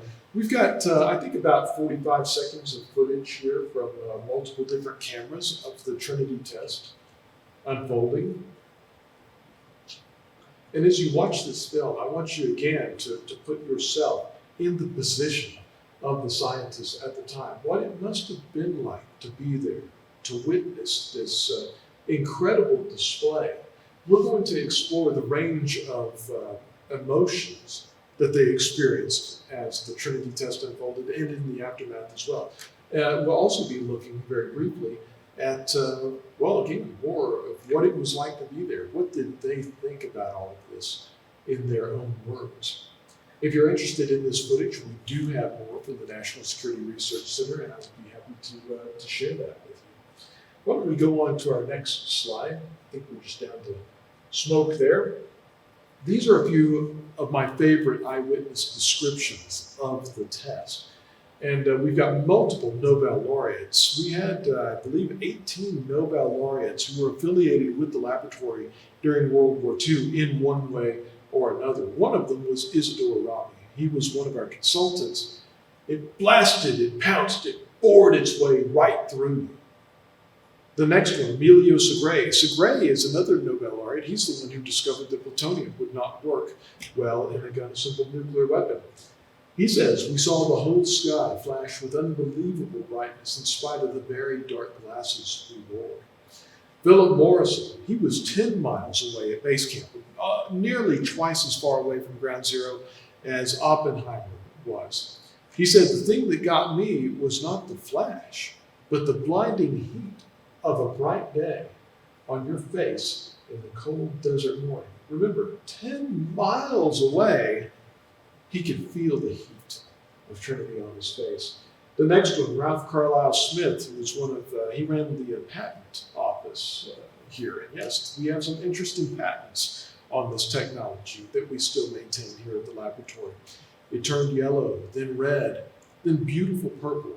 You might not expect it, but a lot of times people will describe these tests, these atmospheric tests, as being beautiful. And indeed, I think that they are incredible sights to behold. And Ralph Carlisle Smith describes what it looked like. And finally, the New York Times was on hand to cover the world's first nuclear test. The reporter was a Pulitzer Prize-winning reporter, William Lawrence. He was sworn to secrecy, brought into the project, and was there. Because remember, when the Japanese are attacked with these weapons in combat, the Manhattan Project the government felt that it was necessary to let the public know what had happened as quickly as possible. Thus, the New York Times, they were not allowed to say anything between July 16th and the atomic strikes that would come about 3 weeks later. But anyway, Lawrence said it was as though the earth had opened and the skies had split. And finally, you see Enrico Fermi. Fermi was another of our Nobel laureates, and he was a division leader during the war. Those, what you see behind his photograph, and I should mention that particular photograph of Fermi, which is my favorite, was taken by Harold Agnew, our third director, and one of Fermi's pupils at the University of Chicago. Behind the photograph, you will see Fermi's typed up observations of the Trinity test. And in the top half, he describes what it was like to witness the test. In the bottom paragraph, he describes an experiment that he did. He tore up a piece of paper and dropped pieces of the paper from about 6 feet high as the blast wave traveled through. And so the blast wave pushed the paper, and he measured the distance that the paper had been displaced. And I think that he has, you might be able to see it there, maybe it's covered up by Fermi. There it is, about 2.5 meters of displacement between that the paper had been pushed. He calculated that the bomb's yield was about 10,000 tons of TNT equivalent based on that improvised experiment that he did. I've always been very impressed that Fermi was only off by a factor of 2 with a blank sheet of paper on the fly at the South 10,000 bunker. Let's go on to our next slide. That's what it looked like. Now, what about the emotional aftermath of Trinity? These scientists had worked long days, long days, 6 days a week, long into the night every day. They had a lot invested in this test.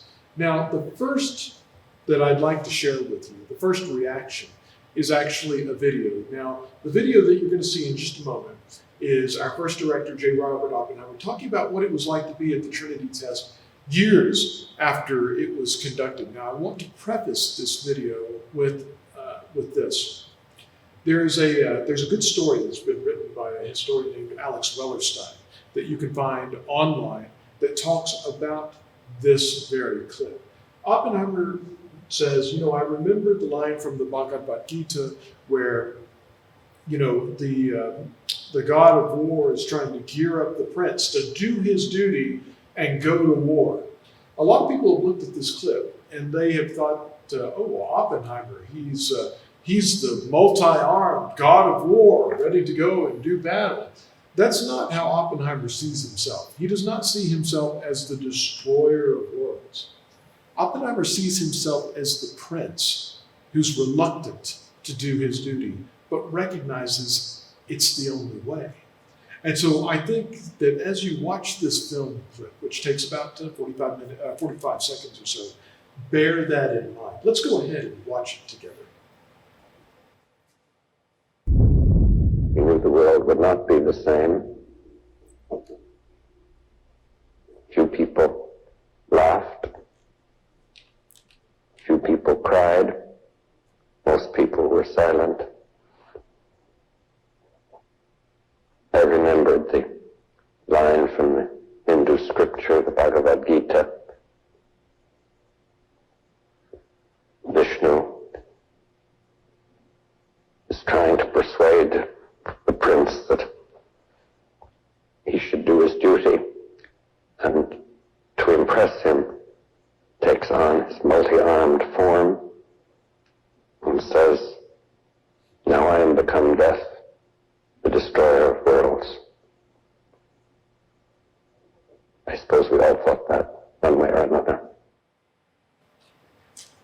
that's a pretty dramatic quote, and one that I imagine that most of you have heard before. It is used quite often. We've already talked about the real background of it. Oppenheimer was not excited about putting nuclear weapons into combat. He, as much as anybody else at that point in time, knew what was going to happen when they went off over a populated area.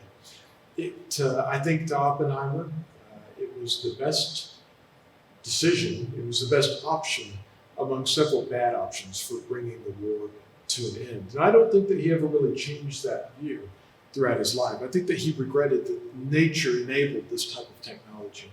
But again, World War II was a special and especially unpleasant set of circumstances. Let's look at some of these other quotes. Now, on the one hand, you have this very almost ethereal quote from Oppenheimer.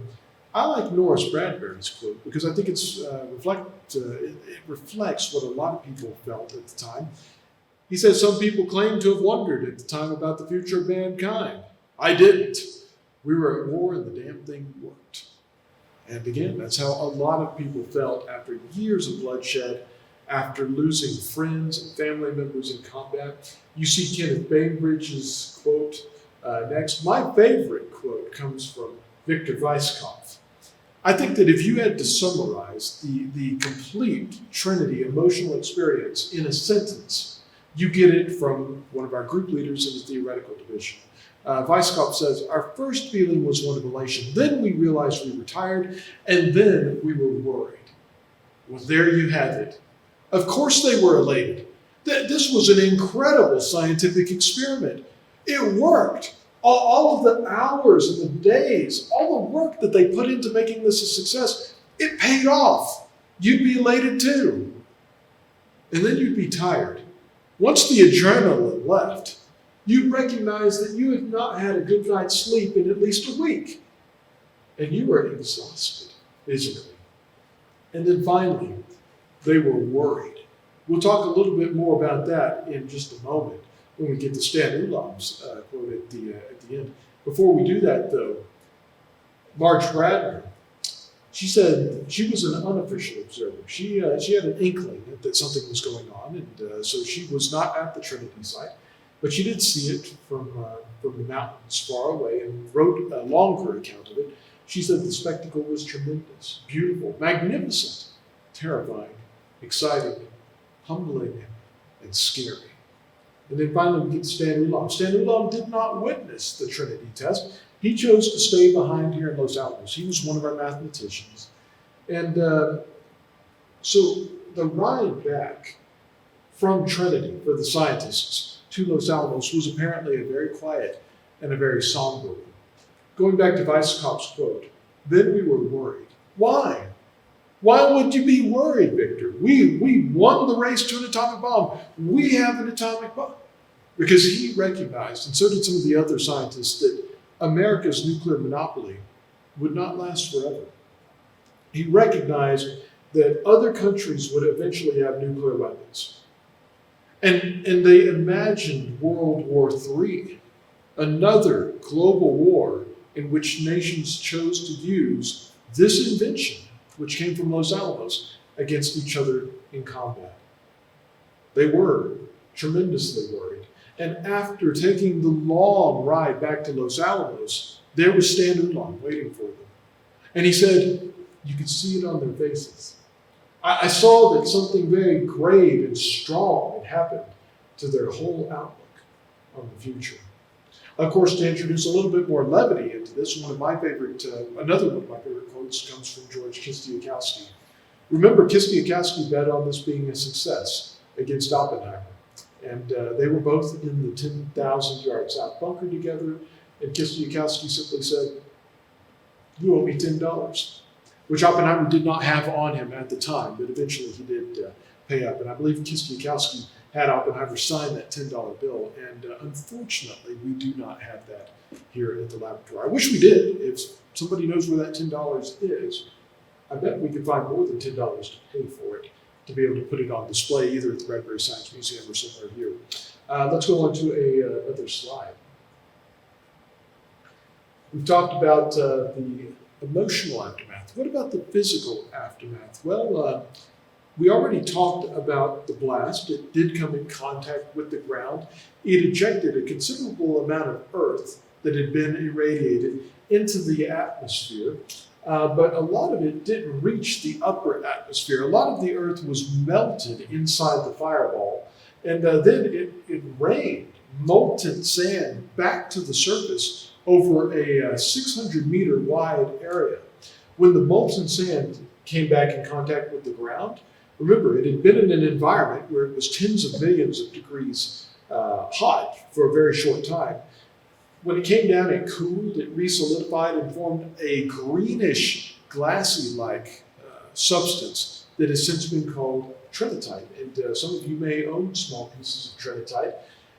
We have some significant pieces on display over at the Bradbury Science Museum if you would like to see it. When you do go to the Bradbury and you look at the trinitite, take a moment to consider the history of that object. That had been in the fireball of the world's first nuclear test. It's lived a tough life, but it's got it much better now, fortunately, over at the Bradbury Science Museum. The force of the explosion produced a shallow crater around ground zero. You really can't tell where the crater is now if you visit the Trinity site. It was large but shallow. And it did push the ground enough to expose the concrete reinforced footings of the Trinity Tower. So if you look at that picture, the second from left, you will see Oppenheimer, General Groves' aide in the background, Kenneth, what is his name? I forgot his name, but Nichols, sorry about that, who wrote a book called The Road to Trinity, if you'd like to look that up.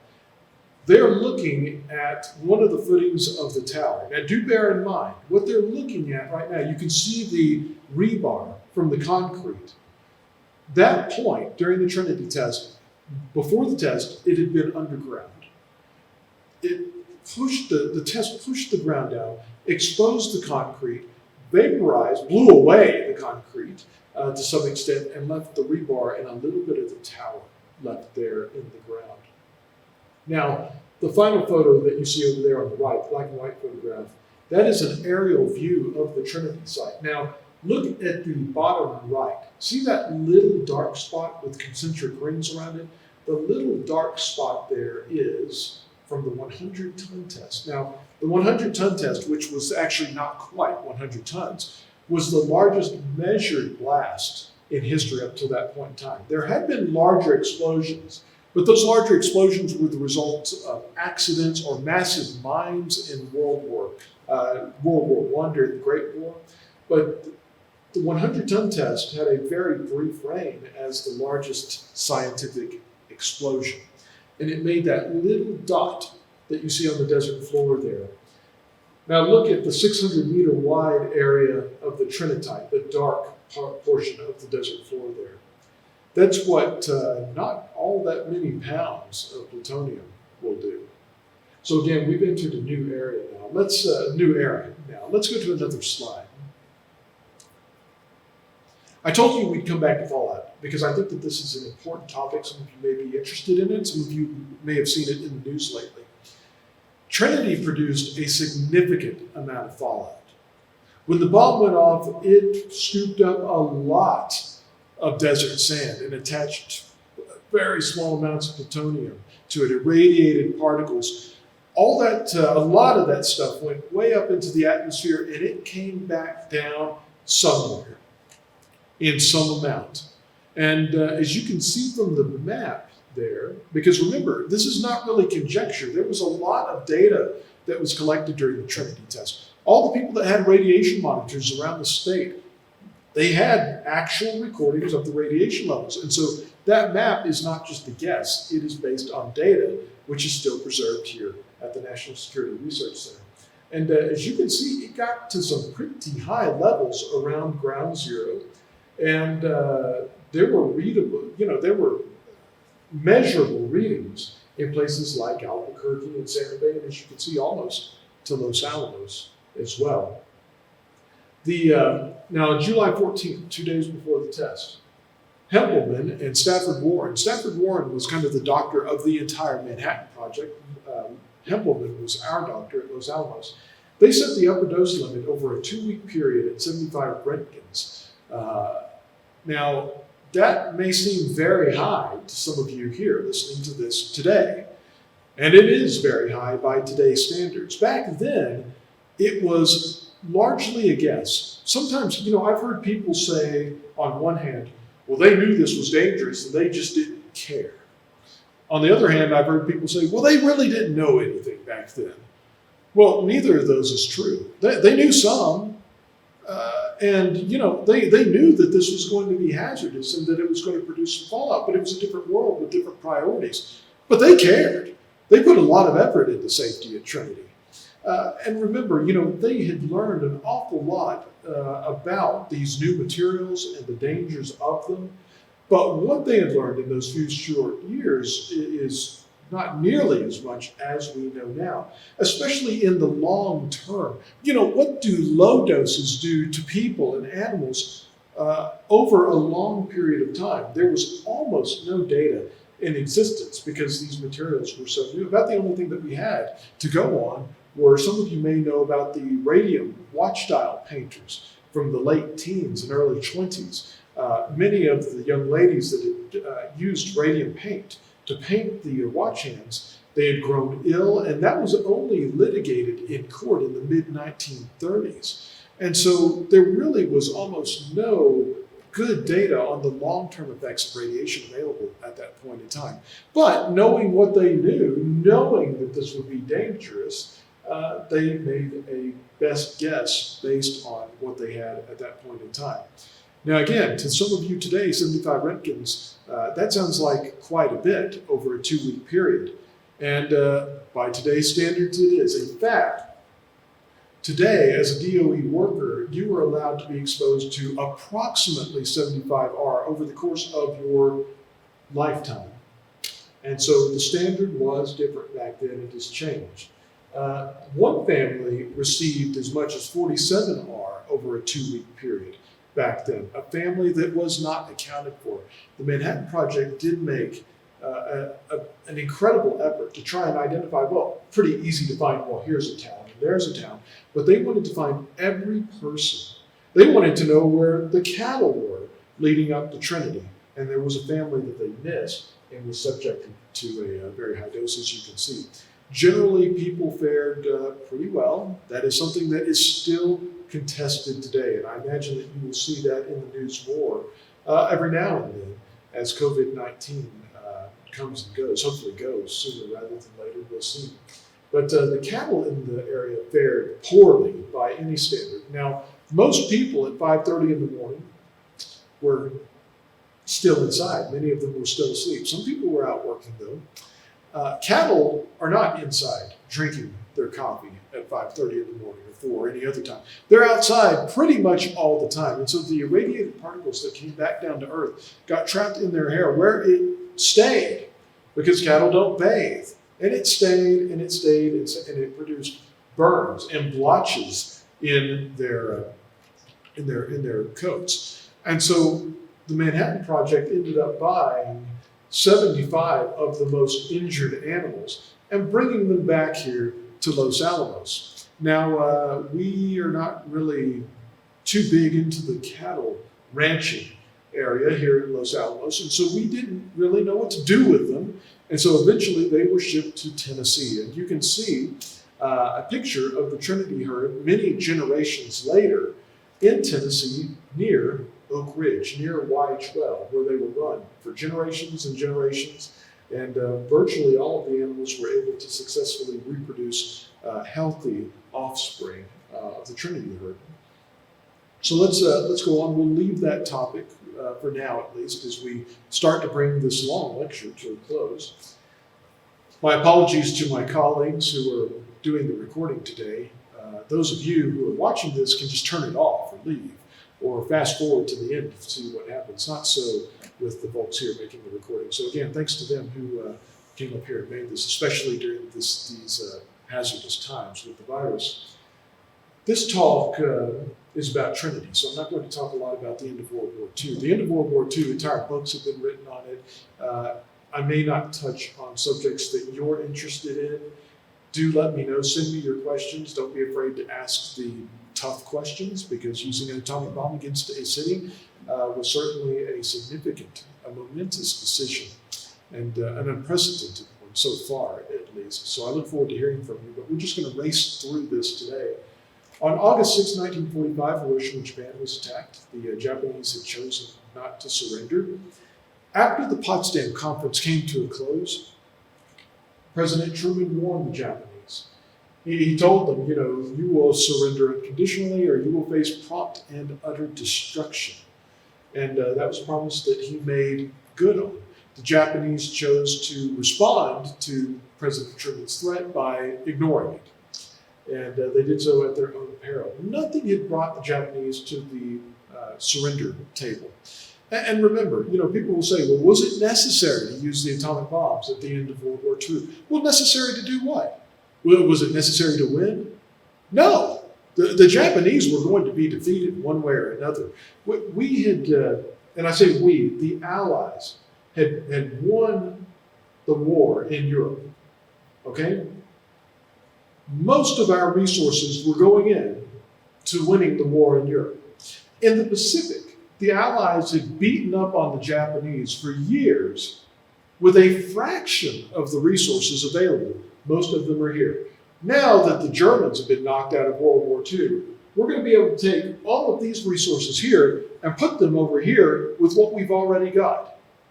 Does Japan have a path to victory? No. And I would argue that the Japanese did not have a path to victory from the moment the first bomb exploded at Pearl Harbor. But they kept fighting. They refused to surrender.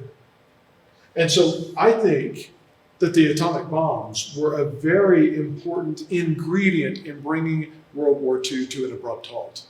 World War II didn't end in victory for the Allies because of 1, 2, or even 4 things. There were a lot of things that came together to bring World War II to a successful and abrupt conclusion.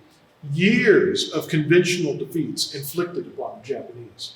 The strategic bombing of Japan, which did not start until late 1944, that had done a lot. The blockade of Japan, which was already in effect and had brought Japan to the brink of starvation.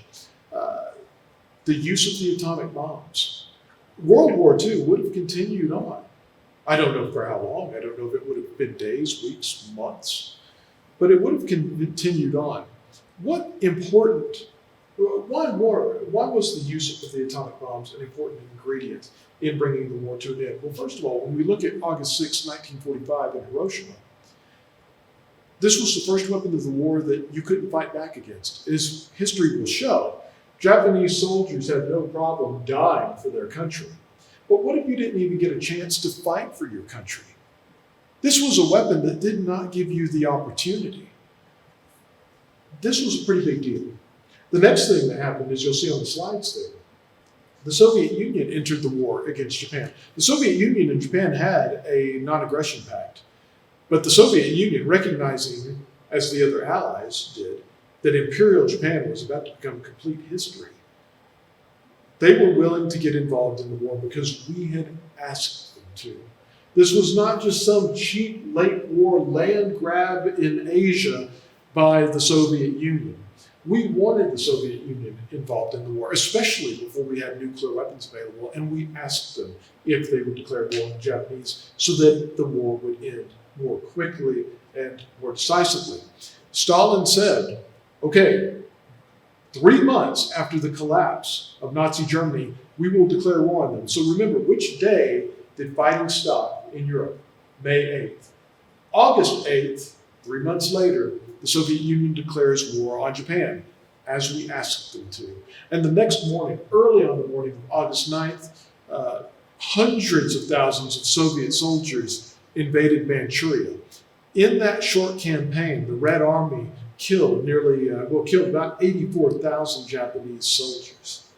Now, August the 9th did not get any better for the Japanese. A few hours later, around lunchtime, at around 11 that morning, a second bomb was dropped on Nagasaki, Japan.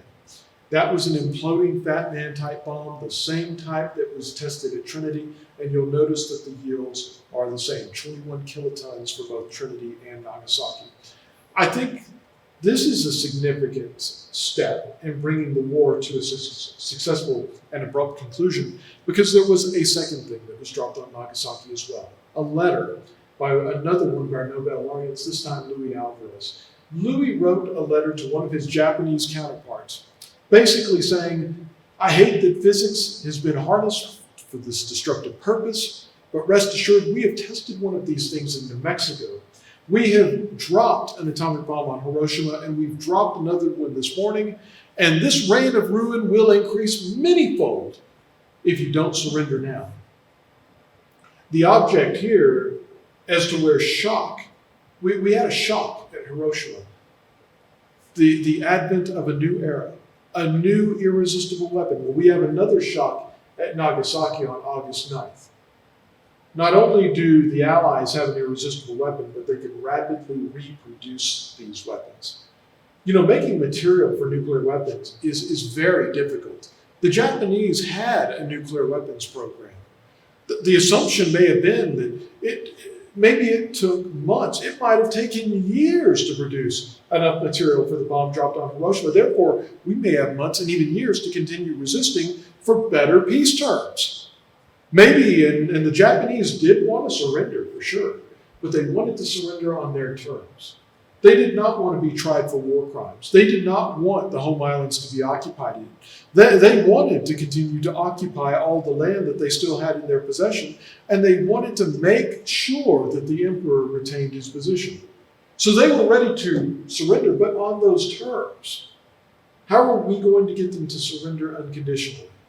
Well, let's introduce a new type of weapon and see if that works. And I think that that is why the atomic bombs were such an important ingredient to bringing this horrible war to an end.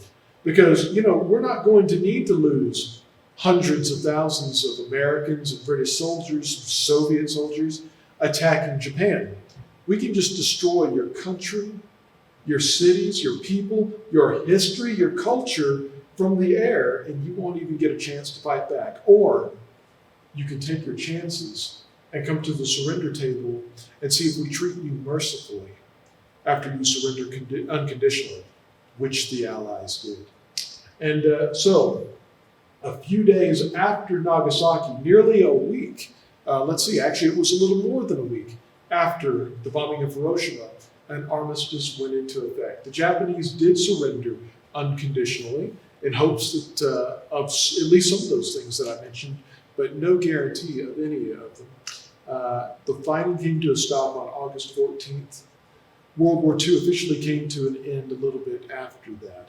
Now back here at Los Alamos, we received the Army-Navy E Award for Excellence in Wartime Production, and you can see a photograph of General Groves giving a commemorative scroll to J. Robert Oppenheimer in front of Fuller Lodge, the nice colored photograph that you see on the bottom right. The pennant that you see flying in the wind is on display on the 6th floor of this building at the Weapons Conference Center as a reminder of the awesome responsibility that the United States has for bringing these weapons into existence in the first place and using them, being the first and hopefully only nation ever to use them in combat. It is a reminder of our heritage, which started at Trinity 75 years ago. Let's look at a few more slides very quickly. So what is the legacy of Trinity? Is it a bomb test? Is it a science experiment? And the answer is yes. The legacy of Trinity is multifaceted. And it's because so many things came together at Trinity. Let's look at a few of these things. First of all, symbolically, Trinity marked the beginning of the final chapter of the existence of Imperial Japan. The Allies were going to win the war one way or another. With Trinity and the advent of nuclear weapons, it just meant that it was going to be a lot less bloody for the Allies, not necessarily for the Japanese. But if it wasn't clear that the end was near for Imperial Japan at that point, it was crystal clear with the Trinity test. And that's important considering the scale of the violence of World War II. 60 to 80 million people died. in World War II as a result of military action. That was going to come to an abrupt end very quickly. Trinity opened a new era in human history, and it is the era that we live in today. There are so many, at one point, the United States had over 30,000 nuclear weapons. At one point, the Soviet Union had over 40,000 nuclear weapons. People have been scared of nuclear war.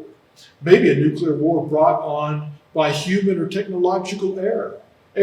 These are reasonable concerns. Humanity had enough firepower to destroy itself, just about, maybe many times over. That was something that could not have been done before. But there's also a lot of hope associated with this new era. I think a lot of nuclear technology is still, has not been fully exploited or even close to it yet. I think that nuclear technology will help ensure a sustainable and hopefully more secure future for the peoples of this world. The other thing I think that has become clear is that nuclear weapons have played an important part in rendering global wars between the great powers obsolete. So far, at least, that seems to be the case. And I'm not saying that nuclear weapons are the only ingredient in that, but they are obviously a significant one. So again, a mixed legacy as we look at it there. As I mentioned before, have you been thinking about it during the talk this morning? Do you think that Trinity is the greatest single scientific experiment ever conducted? I think that there's a strong case for it. I think that other scientific experiments have strong cases as well. But when you consider Trinity, look at Trinity and think about all of the fields of science that went into making Trinity possible. Chemistry, metallurgy, nuclear science, physics, etc., etc., etc.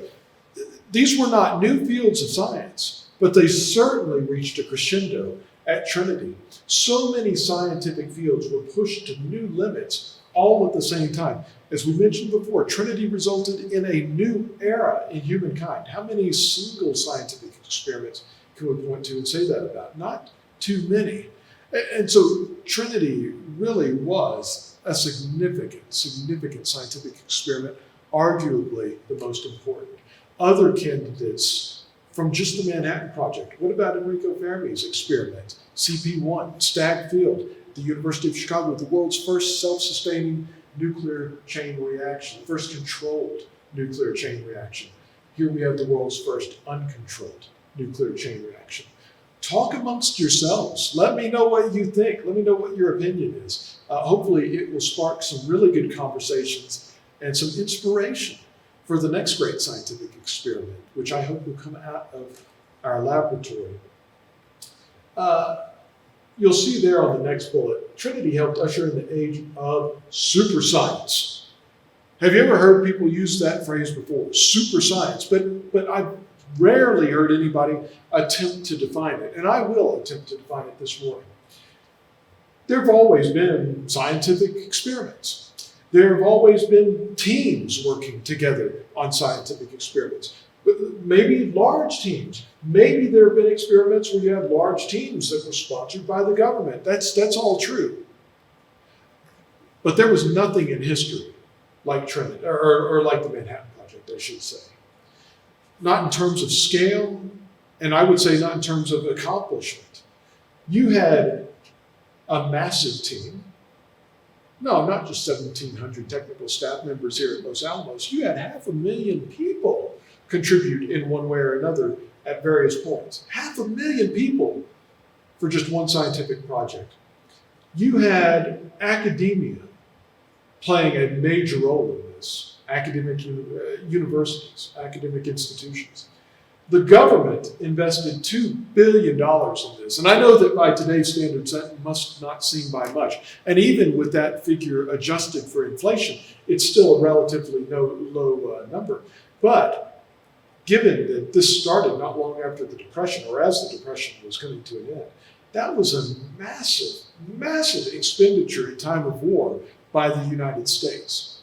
You had all of these things coming together and doing something that would not have been possible for any one of those entities. And to me, that's what super science really is. When you have an entire nation or nations coming together, investing tremendous amount of money, time, other resources, people, working together to change the world, that is super science. And there are few examples of it in history. I think that Trinity did very much represent the beginning of this new era, and that we've seen it it served as a template for other projects that would happen in the future, such as the Human Genome Project or the Apollo program, things like that. And so I think that Trinity is important, and that is very much a part of Trinity's legacy as well. Let's go on. We're just about done now. I had the opportunity to visit the Trinity site for the 70th anniversary, and my traveling companion was Charlie McMillan, one of our former directors, who many of you here, I imagine, still remember well. Charlie had never visited the Trinity site before, and with the 70th anniversary coming up, he recognized the magnitude of that anniversary, and he wanted to make sure that he visited Trinity first before he spoke about Trinity and led a celebration of it and other things of that nature. And so we drove down there together, and that was a lot of fun, being able to spend all day just one-on-one with Charlie McMillan and to hear his thoughts on a wide variety of different topics, including the Trinity test. Now, on the previous slide, you may remember that famous photo of Oppenheimer and Grove standing at the footing of the Trinity Tower. And the photograph that you see here is a photograph that I took of Charlie at that same location. But as you can see, things have changed. If you look carefully, you can see a little bit of rebar sticking up from the ground. They've cut back the rebar there and put other rebar there as an improvised fence, so you don't get too close, I guess. Some of the vegetation has come back as well. The crater is, as we mentioned earlier, very shallow. And so it's not, for those of you who've been to Nevada, if you've been to Schooner, or especially Sedan, and seen those craters, there's nothing like that at Trinity. There's just a shallow depression there. There is no tower, there is no bomb, there is no blast. And it's an interesting historical site because all of those things are gone. It was a site where everything was destroyed. Some of the few things that remain, you can see Jumbo there, just right outside of the ground zero fenced off area. You can see the McDonald Ranch House in the middle. That's where the pit was assembled for Trinity. The obelisk that you see there on the left was built many years later, so it was a monument. It was obviously not part of the original experience, but it was interesting to go back to Trinity 70 years later and reflect. And I hope that some of you will have the opportunity to visit Trinity on the 75th, and especially for those of you here at the laboratory, and even within our family here at the laboratory, those of you who are in the weapons program. I hope that you'll be able to go back and recognize and appreciate your lineage, your legacy, your responsibility when it comes to this technology and how it started at that place, at that point in time. Let's look at another slide and bring this to a conclusion. I have two more slides. This is one of them. Some of you may be interested in reading more about Trinity, and there's really not that much in terms of books on it. There's a couple. One of them is written by the late Frank Zaz. You can see his book, The Day the Sun Rose Twice. I knew Frank. He was a professor at UNM and a wonderful person. Unfortunately, he's not with us anymore, but I do recommend his book. It's a little bit dated because more information has come to light. One person who helped me with this presentation and a former clearance holder here at the laboratory is James Konetka. If we're more formal, he wrote City of Fire, he wrote The General and the Genius. He has a book coming out dedicated wholly to Trinity, either late this year or early next year. And Jim's a great writer. He will have the most current, up-to-date research using new records that he requested through the Freedom of Information Act from the National Security Research here at Research Center. here at Los Alamos, so I highly recommend that book when it becomes available. We talked about Pete and some of the others on there. Let's look at one more slide. And I had a lot of help putting this talk together, and I know that talks usually don't come with credits, but I try to include some of mine. And so I want to thank all of these folks and those who I have forgotten to thank for helping me put this talk together. I hope that you've enjoyed it. I hope that it's been informative. I hope that it is inspirational for you and will inspire you to do great things, because Los Alamos really is, and I'm not just trying to sound like a commercial, but this really is a place where you can change the world. And finally, I hope that you will recognize that we all bear a responsibility for this technology. And may we continue to recognize and hold sacred that responsibility that we have for bringing this technology into the world. It's an important responsibility that's going to be around for a long time, I think. And I think that this country is blessed to have such incredible people such as yourselves who are at the fore of it. So thank you very much for tuning in and watching it to the talk and making it to the credits. Send me emailed questions, corrections, and I hope that I'll get to see some of you soon. So take care, stay safe, stay healthy. We'll see you next time.